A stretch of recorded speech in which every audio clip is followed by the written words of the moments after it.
Welcome दोस्तों, आपका मेरे YouTube channel A to Z info पर। दोस्तों, ये स्क्रीन पे जो आपको क्वेश्चन पेपर दिख रहा है, ये Maulana Azad national Urdu university entrance test ब्राय DLED 2017 का है। और इसके क्वेश्चन पेपर के कुछ क्वेश्चंस आज हम हल कराएंगे। तो ये कुछ इंस्ट्रक्शंस दिए गए हैं, जिसे आप पढ़ लीजिएगा। मैं वीडियो के फाइनल पार्ट में इसका PDF मैं अपने डिस्क्रिप्शन बॉक्स में टेलीग्राम का लिंक दिया हूँ, उस टेलीग्राम पे मैं इसको अपलोड कर दूँगा। वहाँ से आप इसका PDF डाउनलोड करके आप पूरे वीडियो का एनालिसिस या रिवीजन कर सकते हैं। तो डायरेक्टली मैं चलता हूँ क्वेश्चन की तरफ, ताकि आपको ज़्यादा से ज़्यादा क्वेश्चन दे सकूं। और क्वेश्चन का आंसर मैं सिर्फ पॉइंट आउट करूंगा, उसके अलावा ऑप्शंस को नहीं पढ़ूंगा, ताकि इससे आपका टाइम सेव हो सके। तो चलिए चलते हैं। हिस्सा अलिफ यानी पार्ट ए में आम मालूमात जनरल नॉलेज है। तो देखते हैं क्वेश्चन नंबर 1, हिंदुस्तान के पहले वज़ीर तालीम कौन थे? तो इसका राइट ऑप्शन है वो आपके हैं मौलाना अबुल कलाम आज़ाद। तो ये इसका राइट ऑप्शन है कि Maulana Abul Kalam Azad was a first education minister of India. तो ये आपका ए राइट ऑप्शन हो जाएगा। नेक्स्ट देखते हैं सेकंड नंबर, अक़लियतों को इदारे कायम करने और उसे चलाने का हक़ हिंदुस्तानी आइन की किस दफ़ा से हासिल है? तो सेकंड का जो राइट ऑप्शन है वो आपका है सी यानी 30, ये उसका राइट ऑप्शन हो जाएगा। इसमें इदारा बनाने और उसे चलाने का हक़ दिया गया माइनॉरिटी को, तो ये सी उसका राइट ऑप्शन हो जाएगा, यानी आर्टिकल 30 में इस चीज़ को मेंशन किया गया। 3 नंबर देखते हैं, सऊदी अरब मुल्क का तर्ज़ हुकूमत कैसा है? तो इसमें जो ऑप्शंस दिए गए हैं उसके अकॉर्डिंग देखते हैं। तो यहाँ पे बादशाही, ये जो डी उसका राइट ऑप्शन हो जाएगा। बादशाहाना वहाँ पे तर्ज़ हुकूमत है, तो ये डी उसका राइट ऑप्शन हो जाएगा। नेक्स्ट देखते हैं 4 नंबर, मौलाना आज़ाद नेशनल उर्दू यूनिवर्सिटी का क़याम किस साल हुआ? यानी मौलाना आज़ाद नेशनल उर्दू यूनिवर्सिटी कब बना? तो ये आपका बना 1998। तो ए इसका राइट ऑप्शन हो जाएगा, ये इसका राइट ऑप्शन है। 5 नंबर देखते हैं, अक़वाम मुत्तहिदा UNO का क़याम किस जंग के बाद अमल में आया? तो यह आपका आया था जंग अज़ीम 2। तो 5 का डी राइट ऑप्शन है, जंग अज़ीम 2, ये 1945 में इसका इस्टेब्लिश हुआ था। 6 नंबर देखते हैं, सर सैयद अहमद ख़ान ने मोहम्मडन एंग्लो ओरिएंटल कॉलेज कब कायम किया? एक मोहम्मडन एंग्लो ओरिएंटल कॉलेज है, इसको सर सैयद अहमद ख़ान ने कब बनाया था? तो ये बनाया था 1875, यानी 6 का सी राइट ऑप्शन है। 24 में 1875 को इसका इस्टेब्लिशमेंट हुआ था, तो सी इसका राइट ऑप्शन हो जाएगा। नेक्स्ट देखते हैं 7 नंबर, हमारे मुल्क हिंदुस्तान के मौजूदा नायब सदर जमहूरिया कौन हैं? तो ये आपका 2017 के अकॉर्डिंग पूछ रहा है कि हमारे मुल्क हिंदुस्तान के मौजूदा नायब सदर जमहूरिया वाइस प्रेसिडेंट पूछ रहा है। तो 7 के अकॉर्डिंग जो वहाँ पे है वो तो उस वक्त थे श्री मोहम्मद हामिद अंसारी, उसके अकॉर्डिंग ये राइट ऑप्शन है। लेकिन अब जो आपका पूछेगा या जो है वे आपके हैं वेंकैया नायडू। रिसेंटली आपका जो इसका एग्जैक्ट आंसर होगा वो आपका होगा वेंकैया नायडू। तो वेंकैया नायडू आपके मौजूदा नायब सदर जमहूरिया हैं। 8 नंबर देखते हैं, किताब शाहनामा के मुसन्निफ़ कौन है? तो ये बहुत ही इम्पोर्टेंट है, और ये आपको उर्दू ही नहीं बल्कि अदर एग्ज़ाम्स, वो किसी भी लैंग्वेज को हो, GK को हो, वहाँ भी देखने को मिलता है। तो इसका राइट ऑप्शन है शाहनामा, ये फिरदौसी की तसनीफ़ करदा किताब है, यानी सी इसका राइट ऑप्शन हो जाएगा। 9 नंबर देखते हैं, झेल में से कौन सी तसनीफ़ सर सैयद अहमद ख़ान की है? तो वो आपका है असबाब बग़ावत हिंद। इसमें इंडियन हिस्ट्री, आर्किटेक्चर, मॉन्यूमेंट से रिलेटेड और दिल्ली से रिलेटेड उसके क़ुर्ब व जवार को इसमें ज़िक्र किया गया है, और रीज़न ऑफ रिवोल्ट वगैरह जो है उन तमाम बातों को इसमें मेंशन किया गया है। 10 नंबर देखते हैं, NCTE का पूरा नाम क्या है? पूछ रहा है कि NCTE ये शॉर्ट फॉर्म है, उसका पूरा नाम क्या है? वो आपका है national council for teacher education. तो 10 का ये डी उसका राइट ऑप्शन हो जाएगा।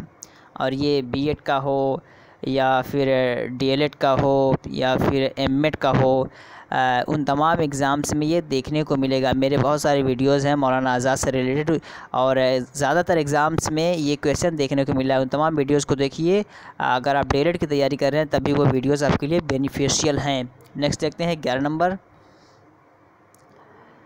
हिंदुस्तान का कौमी परिंदा कौन है? मतलब नेशनल बर्ड पूछ रहा है कि हिंदुस्तान का क्या है, तो आपका है पीकॉक यानी मोर।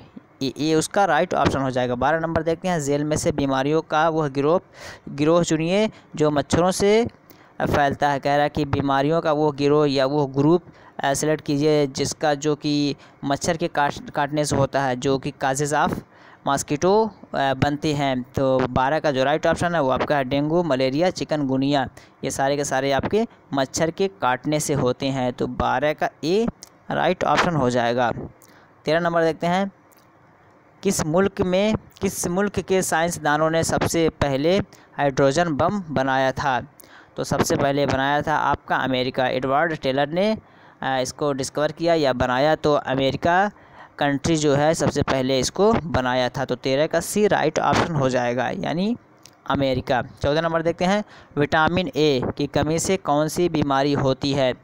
तो विटामिन ए की कमी से जो आपको बीमारी होती है वो आपको रतौंधी, जिसको एक वर्ड और बोलते हैं ज़ेरोथैलेमिया, रतौंधी ब्लाइंडनेस भी कह सकते हैं उसे। तो रतौंधी यहाँ पे 14 का भी राइट ऑप्शन हो जाएगा कि विटामिन ए की कमी से रतौंधी की बीमारी होती है।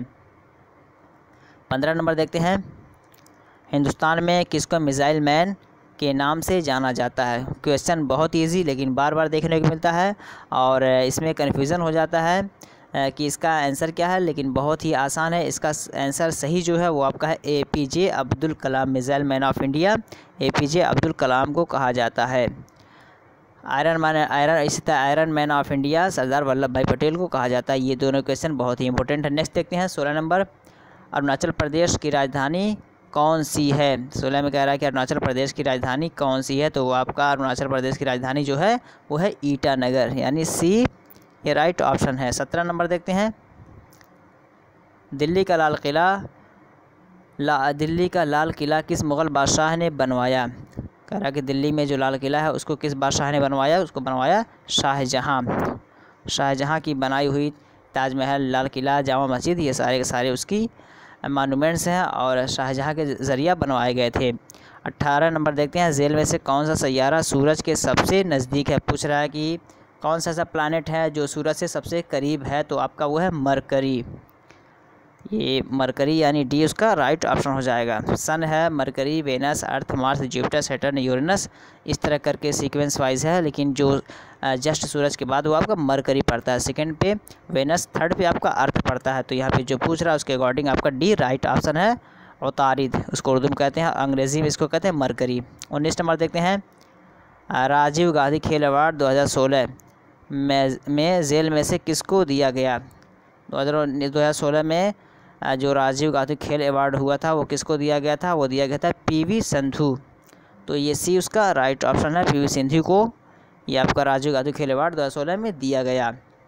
अब 20 नंबर देखते हैं, 2015 का दादा साहब फाल्के अवार्ड किसको दिया गया? 2015 में दादा साहब फाल्के अवार्ड जो दिया गया वो मनोज कुमार को दिया गया। ये भी उसका राइट ऑप्शन हो जाएगा। और ये दादा साहब फाल्के अवार्ड जो दिया जाता है ये सिनेमा की दुनिया में दिया जाता है। सिनेमा में अच्छा डायरेक्टिंग करने पे या एक्टिंग करने पे या एक्ट्रेस जिनका अच्छा परफॉर्मेंस होता है उस बेस पे ये दादा साहब फाल्के अवार्ड दिया जाता है। तो ये सिनेमा दुनिया में इसको दिया जाता है। नेक्स्ट देखते हैं जनरल उर्दू से देखते हैं, कलमा की कितनी किस्में हैं? 21 नंबर है, कलमा की कितनी किस्में हैं? तो कलमा की 3 किस्में हैं। वो आपका है इस्म, फ़ेल, हर्फ। तो ये आपका ए जो है ये राइट ऑप्शन हो जाएगा। 22 नंबर देखते हैं, फ़ेल की जमा क्या है? तो फ़ेल की जमा अफ़आल यानी 22 का बी राइट ऑप्शन हो जाएगा। फ़ेल की जमा अफ़आल है। 23 नंबर देखते हैं, नात किसे कहते हैं? पूछ रहा है कि नात किसे कहते हैं? अल्लाह की तारीफ़ में कही गई नज़्म, इमाम हुसैन की तारीफ़ में कही गई नज़्म, ये सारी चीज़ें नहीं, बल्कि 23 का जो राइट ऑप्शन है वो है हुज़ूर की तारीफ़ में कही गई नज़्म। हुज़ूर की तारीफ़ में कही गई नज़्म को हम नात कहते हैं। और अल्लाह की तारीफ़ में कही गई नज़्म को हम हम्द कहते हैं, और इमाम हुसैन की तारीफ़ में कही गई नज़्म या बीवी फ़ातिमा की तारीफ़ में कही गई नज़्म को हम क़सीदा कह सकते हैं। तो 24 नंबर देखते हैं, हमसाया के माना क्या हैं। तो 24 का जो राइट ऑप्शन है वो आपका है पड़ोसी। हमसाया पड़ोसी, नेबर, ये मान सकते हैं बी को राइट ऑप्शन, हमसाया का माना पड़ोसी। 25 नंबर देखते हैं, इनमें से कौन उर्दू के मशहूर मरसिया निगार हैं। तो ये बहुत ही इम्पोर्टेंट और बहुत ही डीपली क्वेश्चन इसे मान सकते हैं। यहाँ तक कि ये क्वेश्चन मैं कई दफ़ा मैं नेट का जो पेपर होता है उर्दू का उसमें भी देख चुका हूँ, और बीएड में भी ये क्वेश्चन देख चुका हूँ। तो उर्दू के मशहूर मरसिया निगार आपके अमीर अनीस को माना जाता है। तो 25 का ये जो है ये राइट ऑप्शन हो जाएगा, यानी मीर अनीस। 26 नंबर देखते हैं, कबीर की ज़िद क्या है। तो कबीर की ज़िद सग़ीर है। तो ये आपका सी जो है राइट ऑप्शन हो जाएगा। कबीर की ज़िद मतलब अपोजिट ऑफ कबीर, जो कबीर वर्ड है जिसको इंग्लिश में हम बिग कह सकते हैं, तो उसकी जो अपोजिट होता है उसको हम सग़ीर कहते हैं, स्मॉल। मुसद्दस में 27 नंबर देखते हैं, मुसद्दस में कितने मिसरे होते हैं। कह रहा है कि मुसद्दस में कितने मिसरे होते हैं। तो आपके होते हैं 6। ये अरबी का लफ्ज़ है जिसके माना लेक्सिकल मीन ही 6 के होते हैं। तो ये 6 उसमें मिसरे होते हैं। तो ये सी उसका राइट ऑप्शन हो जाएगा। 28 नंबर देखते हैं, दूर के ढोल सुहाने लगते हैं, इसका क्या मतलब है। कह रहा है कि दूर के ढोल सुहाने लगते हैं, इसका क्या मतलब है। इसका जो सही मतलब है, दूर से हर चीज़ अच्छी लगती है, यानी ए इसका राइट ऑप्शन है कि दूर से कोई भी चीज़ हो, अगर ख़राब चीज़ भी हो, अगर उसे हम दूर से देखते हैं तो वो अच्छी लगती है, अगरचे वहाँ जाने के बाद वो चीज़ नापसंद हो या वो काबिल बर्दाश्त ना हो, अलग बात है, लेकिन दूर से हर चीज़ अच्छी लगती है। ये उसका राइट ऑप्शन हो जाएगा। 29 नंबर देखते हैं, अंधेरे का मुतरादिफ लफ्ज़ क्या पूछ रहा है कि सिनोनिम क्या होगा अंधेरे का। तो अंधेरे के माने होता है डार्क, और तारीकी, रोशनी, मुफलिसीन में से कोई नहीं। तो जो तारीकी है उसके माने भी डार्क है और अंधेरे के माने भी डार्क, ये दोनों सिनोनिम हो जाएगा। तो 29 का जो राइट ऑप्शन आपका होगा वो आपका होगा ए, यानी तारीकी। अंधेरा और तारीकी ये दोनों सेम मीनिंग के हैं। तो ये उसका राइट ऑप्शन हो जाएगा। 30 नंबर देखते हैं, आता है मुझको याद गुज़रा हुआ ज़माना, इस जुमले में कौन सा लफ्ज़ गलत इस्तेमाल हुआ है। मुझको, हुआ, ज़माना वगैरह, हालांकि ये होना चाहिए आता है याद मुझको गुज़रा हुआ ज़माना। आता है याद मुझको, तो मुझको की जगह याद होना चाहिए। तो इसका जो गलत तरतीब सीक्वेंस, इसका जो रॉन्ग है वो आपका है मुझको, यानी मुझको की जगह याद होना चाहिए। तो ये गलत सीक्वेंस है, तो ये उसका राइट ऑप्शन हो जाएगा। नेक्स्ट देखते हैं 31 से देखते हैं, और ये इंग्लिश का सेक्शन है। देखते हैं, find right meaning of behaviour. एक वर्ड है बिहेवियर, कह रहा है कि उसका सही माना क्या होगा। तो 31 का जो राइट होगा वो आपका है कंडक्ट, यानी ए उसका राइट ऑप्शन हो जाएगा। एक कंडक्ट मीन्स बिहेवियर। बिहेव कहते हैं एक दूसरे से रब्त, तो कंडक्ट भी कहते हैं एक दूसरे से जोड़ना। तो ये उसका मुतरादिफ कह लीजिए या उसकी तफसील कह लीजिए, ये उसका राइट हो जाएगा। कंडक्ट, बिहेव या बिहेवियर, कंडक्टर या कंडक्टिंग या कंडक्टिविटी, ये सारी चीज़ें जोड़ा जाए तो ये बिहेवियर से मुमासिल होंगी। तो ये 31 का सी राइट, 31 का ए राइट ऑप्शन हो जाएगा। 32 नंबर देखते हैं, आई सा dot of sheep grazing in the field. तो 32 का जो राइट ऑप्शन है वो आपका है फ्लॉक, यानी एक झुंड के लिए इस्तेमाल होता है। ऐसा अ फ्लॉक ऑफ शीप, मैं एक भेड़िया के झुंड को देखा जो कि एक मतलब फील्ड में, मैदान में चल रहे थे सब। 33 नंबर देखते हैं, he is my mother which is the wrong word. कह रहा है कि इसमें कौन सा गलत है। तो ही इज़ माई मदर, जब इसका ऑब्जेक्टिव फीमेल है तो इसका जो प्रोनाउन है वो भी फीमेल ही आना चाहिए, यानी शी आना चाहिए। तो शी की जगह जो ही है ये आपका गलत हो जाएगा। बी इसका राइट ऑप्शन हो जाएगा कि ये ही जो यूज़ किया गया है ये गलत है, यहाँ पे शी होना चाहिए। 34 नंबर देखते हैं, he is busy dot his work. तो यहाँ पे जो आएगा he is busy in his work, तो ए इसका राइट ऑप्शन है, यानी इन। 35 नंबर देखते हैं, sir C V Raman was an dot scientist, eminent, eminent, immense. तो 35 का जो राइट ऑप्शन है वो आपका है ए, इमिनेंट, जिसके माना होता है नामवर, मशहूर, प्रसिद्ध। तो 35 का ए आपका राइट ऑप्शन हो जाएगा।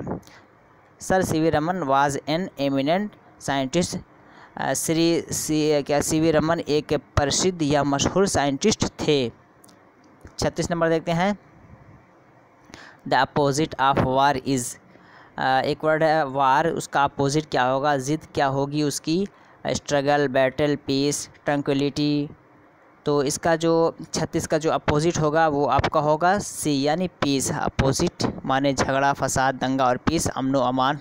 और यहाँ पे एक डाउट होता है, ट्रैंक्विलिटी ये भी एक तरह का सुकून के माने में है, लेकिन यहाँ सुकून के माना वो नहीं है जो कि वार के अपोजिट होता है, बल्कि यहाँ सुकून के माना है मसलन कोई शोर मचा रहा है, बच्चे शोर मचा रहे हैं घर में या अगल बगल में कुछ काम हो रहा है, शोर मचा रहा है जिसकी वजह से सुकून नहीं मिल रहा, लेकिन अगर उससे सुकून मिल जाए तो वो सुकून जो है जिस्मानी सुकून या आर्जी सुकून या तकलीफ़ देह सुकून जो है उसके लिए इस्तेमाल करते हैं, तो जाके ये सही होता है। लेकिन यहाँ पे अपोजिट दंगा, फसाद, लड़ाई झगड़ा, उसके मुकाबिल अमन व अमान, सुकून, तो ये चीज़ें उससे कंपेयर की जाए तो ये उसका अपोजिट होगा पीस, वार का।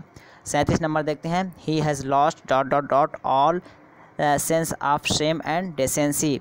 तो 37 का जो राइट होना चाहिए, आई थिंक यहाँ पे ऑफ होना चाहिए।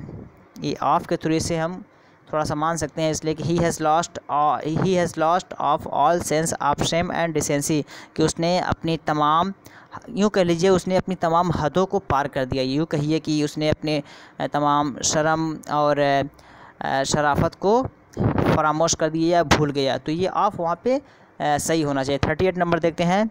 Choose the correct synonym of the word motion. एक वर्ड है मोशन, उसका हूबहू या मुशाबे या मुतरादिफ अल्फाज हमें निकालना है कि इसमें से कौन है। Moment, mobile, forward, repose. तो इसका जो मुतरादिफ होगा आपका सिनोनिम होगा वो आपका होगा मोमेंट।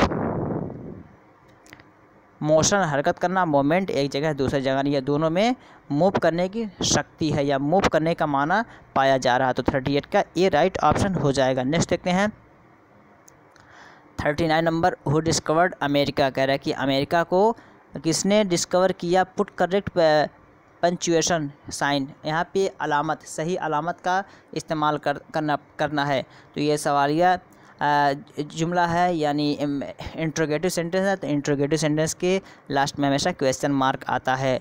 तो 39 का ए राइट ऑप्शन हो जाएगा। 40 नंबर देखते हैं। A blind can't distinguish light dot dot dot darkness.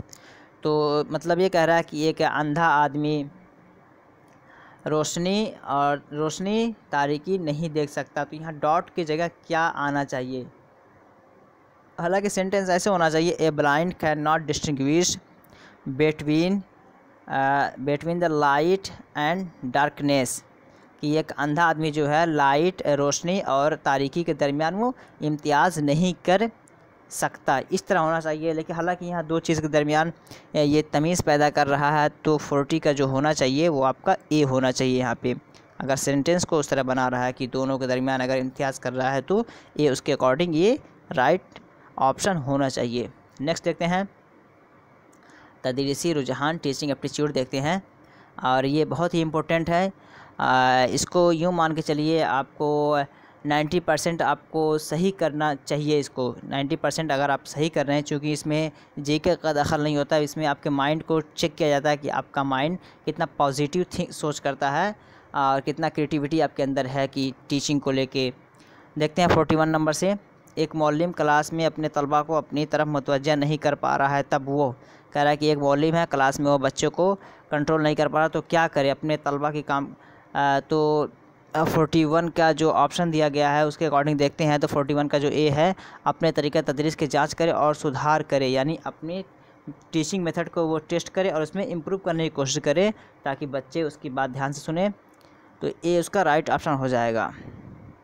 42 number देखते हैं। अगर इम्तिहान में तलबा को कामयाबी नहीं मिलती है तो यह कमी किसकी है। मौलिम की, तलबा की, दरसी किताब की, इनमें से सभी की। अगर बच्चा इम्तिहान में कामयाब नहीं हो रहा, फ़ेल हो रहा है, तो उसकी ज़िम्मेदारी खालिस मौलिम की होगी, यानी ए इसका राइट ऑप्शन हो जाएगा।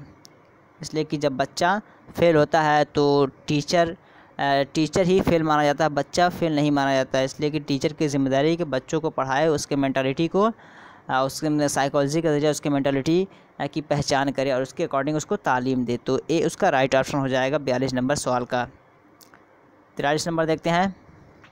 अगर कुछ तलबा स्कूली अहाते में आपसे बदसलूकी करते हैं तो आप करा कि अगर कुछ बच्चा स्कूल के ग्राउंड में आपसे बदसलूकी करते हैं तो आप क्या करेंगे? तो 43 का जो राइट है वो आपका है अपने किरदार और काबिलियत के ज़रिए उनके किरदार को बेहतर बनाएंगे। तो डी उसका राइट ऑप्शन हो जाएगा। अगर बच्चे ऐसा कर रहे हैं गोया कि आपके किरदार कैरेक्टर में कहीं ना कहीं ख़राबी है या आपके काबिलियत में कुछ न कुछ कमी है जिसके बुनियाद पे बच्चे ऐसे कर रहे हैं, तो अपनी काबिलियत में अपने अंदर ऐसी काबिलियत पैदा करें कि बच्चे आपकी इज़्ज़त करें और आपके अच्छी खसलत के जानिब वो माइल हों। तो डी इसका राइट ऑप्शन हो जाएगा। 44 नंबर देखते हैं।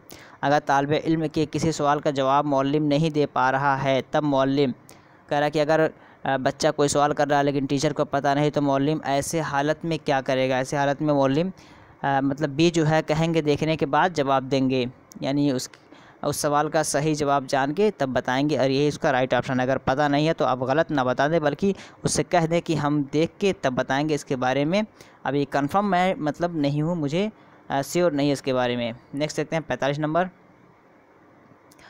किस तरीके तदरीस के ज़रिए तलबा के ज़्यादा से ज़्यादा शराकत मुमकिन है? कह रहा है कि कौन सा ऐसा टीचिंग मेथड को अडॉप्ट किया जाए जिससे बच्चे ज़्यादा से ज़्यादा पार्टिसिपेट हो या उनका इन्वॉल्वमेंट हो सके। तो इस 45 का जो राइट ऑप्शन है वो आपका है अदाकारी का तरीका। अदाकारी यानी एक्टिंग करके कुछ दिखाना, उसमें बच्चों को मज़ा भी आता है, वो फिज़िकली और मेंटली दोनों तरीके से वो उसमें शिरकत करती हैं। तो ये तरीका भी बहुत अच्छा है। तो डी इसका राइट ऑप्शन हो जाएगा। 46 नंबर देखते हैं। तदरीस के मौसरियत का इन्हिसार होता है। कह रहा कि तदरीस यानी टीचिंग का इफ़ेक्टिव होना डिपेंड करता है। 46 का जो राइट ऑप्शन है वो आपका है मौलिम के मवाद मज़मून के अबूर पर। ये उसका राइट ऑप्शन और सूटेबल यही है। इसके अलावा मौलिम के काबिलियत पर, मौलिम के शख्सियत पर, मौलिम के लिखावट पर, ये सारी चीज़ें गोया कि कहा जाए तो ये आपका जो मौलिम के मवाद मज़मून के अबूर पर, तो 46 का ये जो है राइट ऑप्शन हो जाएगा। इसमें ये जामियत और मानवियत ये दोनों चीज़ें पाई जा रही हैं। 47 नंबर देखते हैं। आप एक अच्छे उस्ताद बनना चाहते हैं। कह रहा है कि आप एक अच्छे उस्ताद बनना चाहते हैं, उसका पर्पस क्या है, उसका मेन मकसद क्या होता है? उसका मेन मकसद है कि समाज की इस्लाह करने के लिए, क्योंकि टीचर जो होता है नेशन बिल्डर होता है, तो उसकी ज़िम्मेदारी ये चीज़ें होती है कि वो समाज के फलाह बहबूद के लिए करे, या जो भी होता है सर्वेंट या नौकर होता है उसका मेन मकसद होता है कि वो समाज के फलाह बहबूद के लिए करे। तो वो समाज के फलाह बहबूद के लिए जितनी कोशिशें हो सकती हैं वो करे, बच्चों को अच्छी तरीके से पढ़ाए और ये सारी चीज़ें वो अपनाएगा। 48 नंबर देखते हैं। एक अच्छे सवालनामे की खसूसियत नहीं है। 48 में जो आपका जो ऑप्शंस दिए गए हैं उसके अकॉर्डिंग अगर हम देखते हैं तो ये मौज़ूइयत जो है ये कुछ हद तक हमको लग रहा है कि ये ना होना चाहिए, इसलिए कि भरोसामंदी, मारूज़ियत, वैलिडिटी ये सारी चीज़ें रिलेटेड हैं, लेकिन मौज़ूइयत जो है इसमें एक सवाल के लिए पूरा तफसील देना पड़ता है तो, लेकिन इसमें थोड़ा तफसील से जवाब देना पड़ता है। तो इन ऑप्शन में से हम इसे यहाँ पे उसका सही ऑप्शन मान सकते हैं। 49 नंबर देखते हैं। तदरीस का अहम मकसद है। कह रहा है कि तदरीस का अहम मकसद क्या है? तलबा के अंदर क़ुव्वत फ़िक्र पैदा करना, यानी बच्चे के अंदर क्रिएटिविटी माइंड या थिंकिंग माइंड पैदा करना। तो ये 49 का ए उसका राइट ऑप्शन हो जाएगा। 50 नंबर देखते हैं। तालीम का बुनियादी मकसद। कह रहा है कि तालीम का बुनियादी मकसद क्या है? तो तालीम के बुनियादी मकसद के जो ऑप्शंस दिया गया है यानी सी ए उसका राइट ऑप्शन हो जाएगा। रवैये में तब्दीली, मॉडिफिकेशन इन बिहेवियर। तालीम का मेन मकसद है मॉडिफिकेशन इन बिहेवियर, ये सी उसका राइट ऑप्शन हो जाएगा। नेक्स्ट देखते हैं 51 नंबर। बेहतर तदरीसी नतीजा के लिए ज़रूरी है। कह रहा है कि बेहतर तदरीसी नतीजे यानी अच्छा रिज़ल्ट के लिए क्या किया जाए? तो 51 का जो है कि इज्तिमाई इल्मी सरगर्मियाँ, तजज़ियाती जहन का इस्तेमाल, ज़हानत का भरपूर इस्तेमाल, इनमें से सभी ये सारे तरीके अपनाए जाएँ ताकि बच्चा अच्छे से पढ़े और उसका नतीजा जो रिज़ल्ट है अच्छा आए। तो ये उसका राइट ऑप्शन है। 52 नंबर देखते हैं। मौल्लिम की बुनियादी ज़िम्मेदारी है। तो मौल्लिम की जो बुनियादी जिम्मेदारी है एक अच्छा शहरी बनाना है, तो ए इसका राइट ऑप्शन हो जाएगा। 53 नंबर देखते हैं, किस फ़लसफ़ी ने मौल्लिम को एक माली से ताबीर किया। 53 का जो राइट है वो फ्रोबेल ने ही किंडरगार्टन का जो टर्म दिया या इस्तिलाह दिया था, और उसने कहा था स्कूल जो है गार्डन है, मौल्लिम उसका गार्डनर। गोया कि जिस तरह बागीचे में फूल को पानी की ज़रूरत पड़ती है, तो बच्चे स्कूल में उस बागीचे के फूल की तरह हैं, और मौल्लिम उन्हें पानी देकर, उन्हें उनकी आबपाशी करके, सिंचाई करके उसे खुशो खुर्रम बनाते हैं या फिर उन्हें हरियाली बख्शते हैं। तो ये उसका 53 का जो ये है ये राइट ऑप्शन हो जाएगी। फ्रोबेल ने मौल्लिम को गार्डनर से ताबीर किया। 54 नंबर देखते हैं, तलबा को मुहर्रिक करने का बेहतर तरीका। कह रहा है कि तलबा को कैसे मुहर्रिक किया जा सकता है, तो उसमें से जो बेहतर ऑप्शन है ये आपका है सी। अगर बच्चा गलती भी कर रहा है, टोकना, गलती बताने से पहले उसको मोटिवेट करने का आसान तरीका है कि तारीफ़ करे, ताकि आइंदा फिर वो काम करने के लिए तैयार हो जाए। 55 नंबर देखते हैं, एक तरबियत याफ्ता मौल्लिम। 55 में कह रहा है कि एक तरबियत याफ्ता मौल्लिम ... मेयार को बनाता है। तो एक तरबियत याफ्ता मौल्लिम जो होता है जमहूरी समाज के मेयार को बनाता है, डेमोक्रेसी जो सोसाइटी होता है उसके मेयार को वो बनाता है।